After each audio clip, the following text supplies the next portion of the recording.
అందరికీ నమస్కారం. నేను డాక్టర్ శిరీష, శ్రీవారి హాస్పిటల్.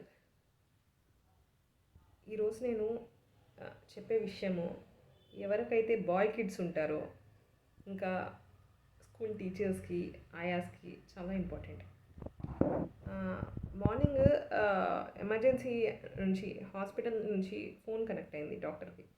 ఏంటంటే ఒక పేరెంట్ ఫోన్ చేశారు.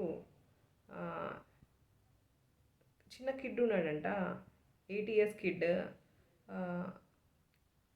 After waking up from sleep, పొద్దున్నే నిద్రలేగానే యూరిన్ పాస్ చేయడానికి వెళ్ళి అది టాయిలెట్కి జిప్ వేసేసుకున్నాడు. అది పెనిస్ అంటారనమాట. దాని మీద ఉన్న స్కిన్ని పెప్యూస్ ఆర్ ఫోర్ స్కిన్ అంటారు. సో అది టాయిలెట్ పైన ఉన్న స్కిన్ జిప్లో ఇరుక్కుపోయింది. ఇంటి దగ్గర తీయడానికి బాగా ట్రై చేశారు కానీ అవ్వట్లేదు.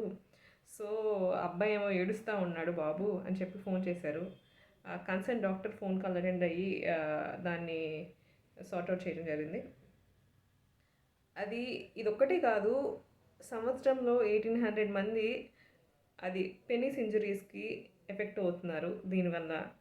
కొన్ని కంట్రీస్లో అయితే చిన్న బేబీస్కి జిప్పుడు ప్యాంట్స్ అనేవి బ్యాండ్ అనమాట. ఈవెన్ మీరు కనుక గమనిస్తే జిప్స్ మీద కూడా కొన్ని జిప్స్ మీద రాసి ఉంటుంది, be careful, it may cause injury అని చెప్పేసి. So I request parents who have boy kids, be careful with zip pants. సాధ్యమైనంత వరకు ఎలాస్టిక్ ప్యాంట్స్, ఇవి ఉండేటట్టు చూసుకోండి ప్యాంట్స్కి. ఇన్ కేస్ జిప్పుడు ప్యాంట్స్ ఏమైనా ఉంటే అండర్ గార్మెంట్స్ వేయండి. ఇటువంటి ఇంజరీకి మామూలుగా అక్కడ టాపికల్ అనెస్థీషియా కానీ, లేకపోతే అక్కడ వరకు మత్తిచ్చి తీయటం కానీ జరుగుతుంది. కొన్నిటికైతే జిప్ కట్టర్స్, వైర్ కట్టర్స్, ఇంకా కొన్ని బోన్ కట్టర్స్ అవి యూస్ చేసి జిప్స్ని డిస్మెంటిల్ చేసి తీయటం జరుగుతుంది. కొంతమందికి అయితే ఆపరేషన్ వరకు వెళ్తుంది అనమాట. కొంతమందికి బ్లీడింగ్ ఎక్కువ వచ్చేస్తుంది, అది ఇరుక్కొని పోయి ఉండటం వల్ల. ఇంకా వీటన్నిటికీ ఇన్ఫెక్షన్ అవుతుంది. కొంతమందికి సర్కంసిషన్ ఆపరేషన్ వరకు వెళ్తుంది. So better to avoid it. Be careful.